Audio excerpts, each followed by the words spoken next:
ছোটোবেলা থেকে সবার প্রথম যে পুজোর সাথে আমরা পরিচিত হই অবশ্যই সেটা সরস্বতী পুজো।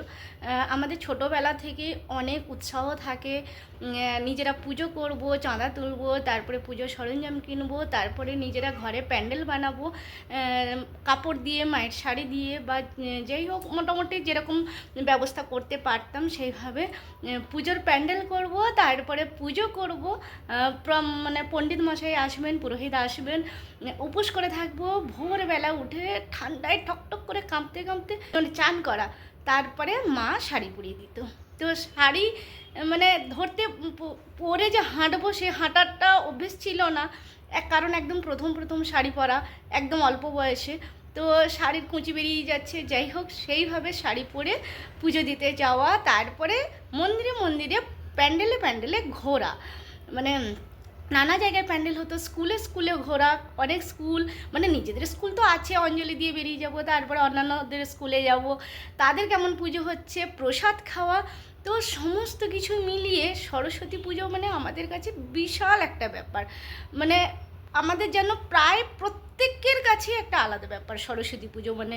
আর ধীরে ধীরে আমাদের যতই বয়স বাড়তে থাকুক, হয়তো আমরা পড়াশুনো থেকে দূরে চলে যাই একটা সময়ের পরে, কিন্তু তাও সরস্বতী পুজো থেকে কিন্তু আমরা দূরে যাই না। আমরা যতই হোক না কেন সেই উপোসও রাখি, পুজোও করি, সমস্ত কিছু করি।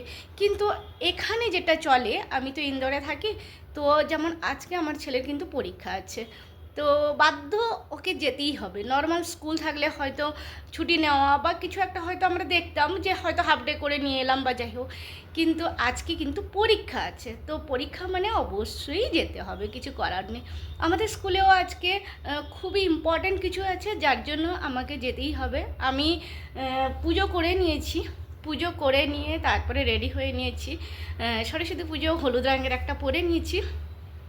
আর স্কুলেও ছোট করে সেলিব্রেশন হবে, কিন্তু আমরা যেমন সেলিব্রেশন করি মানে ওয়েস্ট বেঙ্গলে যেমন আমরা করি সেইভাবে কিন্তু সেলিব্রেশন এখানে করে না। করলে তোমরাও বুঝতে পারতে যে সরস্বতী পুজোর দিন কিন্তু পরীক্ষা দিত না, তো সেই জন্য এখানে পুজো অবশ্যই করে, কিন্তু ওইভাবে সেলিব্রেশন করে না। আমাদের যেমন মানে এক মাস আগের থেকেই এর প্রস্তুতি চলে, যে আমরা কাকে নেমন্তন্ন করব, কি কি সরঞ্জাম হবে, প্রসাদে কি থাকবে, কখন পুজো হবে, কি থিম থাকবে, মানে সমস্ত কিছু আমাদের উপরে থাকতো।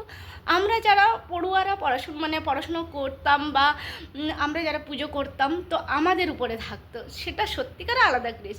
কিন্তু ছেলে যেহেতু পরীক্ষা, ও বেরিয়ে গেছে, আমিও বেরিয়ে যাব, আমিও পুরো রেডি হয়ে নিয়েছি, বেরিয়ে যাব। তাও বাড়িতে সকালবেলা ভোর থেকে উঠেছি, একদম ভোরবেলা, মানে প্রায় 5টা থেকে উঠেছি, একদম অন্ধকার ছিল বাইরে।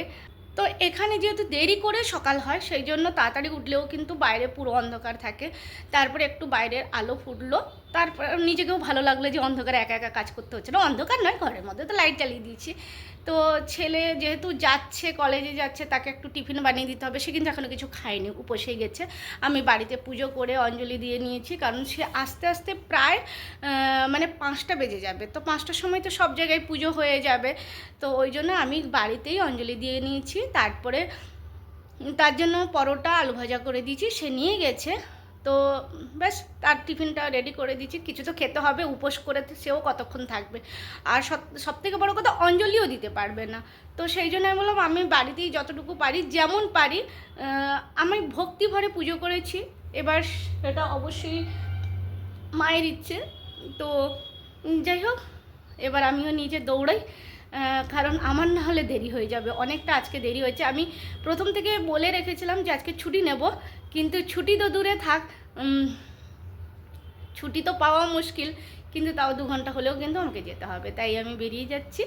আমাদের এখানে সকালটা একটু দেরি করে হয়, আমি কিন্তু অনেক ভোর থেকে অন্ধকার থাকতে উঠে পড়েছি।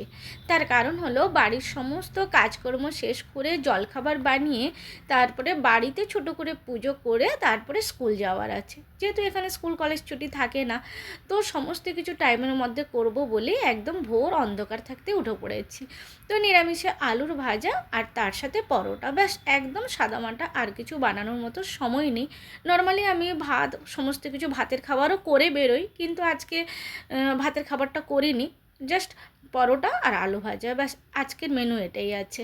তারপরে ঘরের কাজকর্ম করে আর কী করব, যেখানে যেমন এখানে যেহেতু স্কুল কলেজ খোলা থাকে যেতে তো হবেই।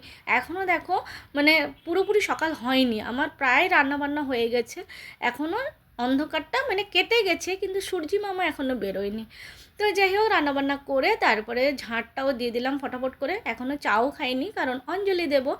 এখানে একটা ডিম দিয়েছে পাখি, প্রায় সময় পাখি এখানটায় ডিম দেয়, মানে পায়রা। প্রত্যেক দিনই কিন্তু এখানে ডিম দেখতে পাওয়া যায়, কি একটা না একটা সবসময় দেখতে পাওয়া যায়। তো ঝাঁট দিয়ে তারপরে ঘর মুছে নিলাম, তারপরে চান টান করে ভালো করে রেডি হয়ে পুজোও করে নিয়েছি। মাঝখানে আর তোমাদের সাথে শেয়ার করা হয়নি, কারণ সমস্ত কিছু শেয়ার তো করা যেতেই পারে, কিন্তু তাতে আমার স্কুলে যাওয়াটা দেরি হয়ে যাবে। তো বাড়িতে একটা খুব সুন্দর সরস্বতী মায়ের ফটো ছিল, সেই ফটোটা রেখেছি, আর তার সাথে পেন খাতা রেখে দিয়েছি। কলা এনেছিলাম মিষ্টি, সেই দিয়ে মোটামুটি আমি যেমন পারি ভক্তি ভরে পুজো করে নিয়েছি।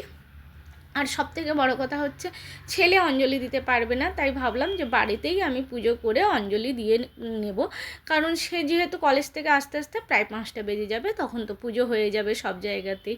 তো এই হচ্ছে মন্দিরের ওপরেও কিন্তু ঠাকুর আছে, এই যে গণেশ ঠাকুর আছে দেখা যাচ্ছে, শিব ঠাকুর আছে, ওপরেও আছে, মাঝখানে তো মন্দির, আর নিচে সরস্বতী মায়ের বেদি বানিয়ে দিয়েছি, বেদিতে পুজো করে নিয়েছি ব্যাস। আর তারপরে পাশে রেখেছি আমাদের বাড়িতে কিবোর্ড আছে আর গিটার আছে, তো সেটাও পুজো করে নিচ্ছি। এই যে এটাতে কিবোর্ড আছে দেখাই যাচ্ছে, আর এগুলো তো নিয়ে মন্দিরে যাওয়াটা সম্ভব নয়, তাই আমি এগুলো সব বাড়িতেই পুজো করে নিচ্ছি। প্রথমে ভাবলাম চেনটা এদিকে আছে, কিন্তু না, পরে দেখলাম চেনটাই খুঁজছিলাম যে কোথায় গেল চেন, তারপরে দেখলাম যে চেন উল্টো দিকে আছে। তো তোমাদেরকে দেখিয়ে দিয়ে, নাহলে মনে হবে যে না এর মধ্যে কিছুই নেই, তাই ভাবলাম যে না, দেখাতেই হবে যে এর মধ্যে গিটার আছে। হ্যাঁ, এখন আর খুব একটা বাজানো হয় না, ছেলেও টাইম পায় না, আমিও টাইম পাই না, খুব একটা বাজানো হয় না, কিন্তু অবশ্যই পুজো তো করতেই হবে, তাই পুজো করে নিলাম। এই হচ্ছে ফুল লুক, তোমাদের সাথে শেয়ার করলাম। আর এদিকে কিন্তু আমার স্কুলে যাওয়ার একদমই দেরি হয়ে যাচ্ছে, তো একদম রেডি হয়ে গেছি, সোয়েটারটা পরে নিয়েছি, ওড়নাও নিয়ে নিয়েছি, জলের বোতল, টিফিন ডাব্বা সবই নিয়ে নিয়েছি। তো চলো, যেহেতু স্কুল খোলা থাকে যেতেই হয়, ছুটি নেওয়াও যায় না। অবশ্যই আমাদের কাছে এটা সবথেকে বড় উৎসব, আমি কমসে কম 1 মাস আগের থেকে আমি ছুটি নেব বলেই রেখেছিলাম, কিন্তু তাও আমি খুব একটা ছুটি পাই নাও। ঠিক আছে, এটা ভালোবাসা, আমাকে ভালোবাসে বলে ছুটি খুব একটা দিতে চায় না। তো আমাকে বলেছে তুমি অল্প সময়ের জন্য এলেও এসো, তো সেই জন্য যাচ্ছি, যেহেতু ইম্পর্ট্যান্ট একটা কিছু ব্যাপার আছে, যেতেই হতো, তো ওই জন্য যাচ্ছি। চলো টাটা, কি আর করে, যেতেও ইচ্ছে করছে না। আমাদের স্কুলেও ছোট্ট করে পুজো হয়েছে, সমস্ত বাচ্চারাও পুজো করেছে, তো কেমনভাবে পুজো হয়েছে ছোট্ট করে তোমাদের সাথে শেয়ার করে নিলাম, ব্যাস এইটুকুই শেয়ার করবো, এর বেশি কিছু আজকে আর শেয়ার করছি না। তো যাই হোক, কেমন লাগলো বলো, অবশ্যই কমেন্টসে জানিও, যদি ভালো লাগে তাহলে লাইক কমেন্ট করো। টাটা বাই বাই, সবাই খুব ভালো থেকো, আর সরস্বতী পুজো ভীষণভাবে এনজয় করো। টাটা।